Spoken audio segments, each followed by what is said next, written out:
In 3 minutes, I'm going to tell you everything that's wrong in the world and how to fix it.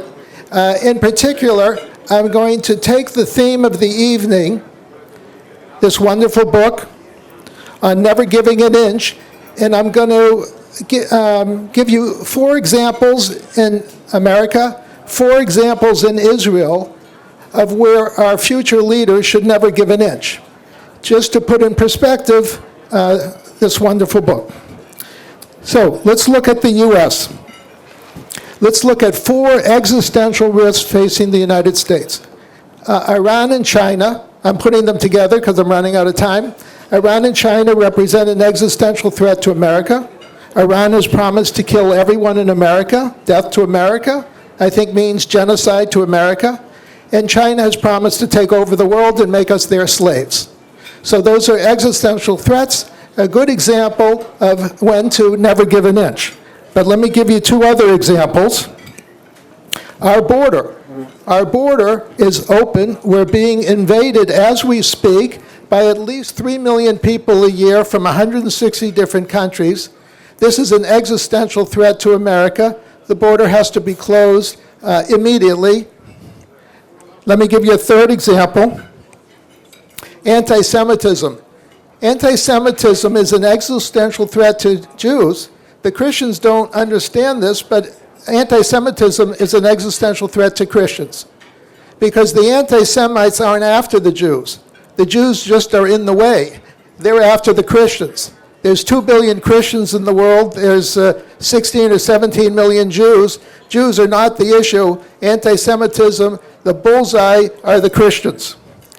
And number 4 for America, what's going on in our schools is pure and unadulterated child abuse.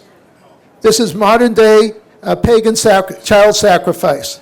What's going on with the mutilation of the kids, the critical race theory nonsense, the communist nonsense, infecting the minds of our children.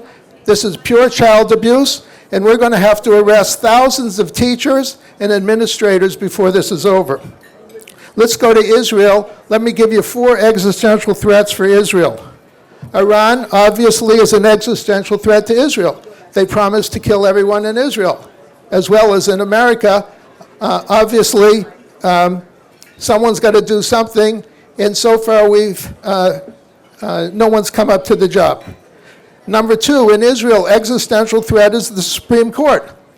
The Supreme Court is an existential threat to Israel democracy. The Supreme Court has illegally created a coup of unelected Supreme Court members who basically took over the country about 25 years ago.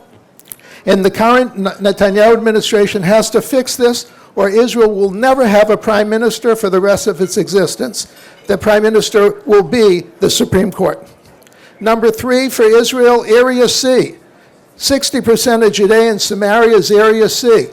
According to the failed Oslo Accords, this is part of Israel, and Israel's not protecting Area C.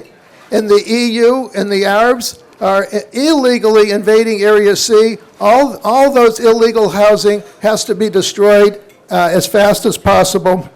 And finally, the 4th and final existential threat that I'll talk about tonight is a Palestinian state.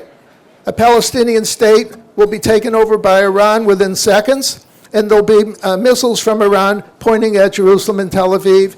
So that's another existential threat. And as a final comment, to fix this mess, we need courageous leaders in Israel and America who are uncompromising, who never give an inch.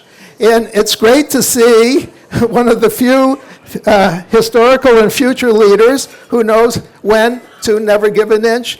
Thank you for all that you've done, and for all that hopefully you will do.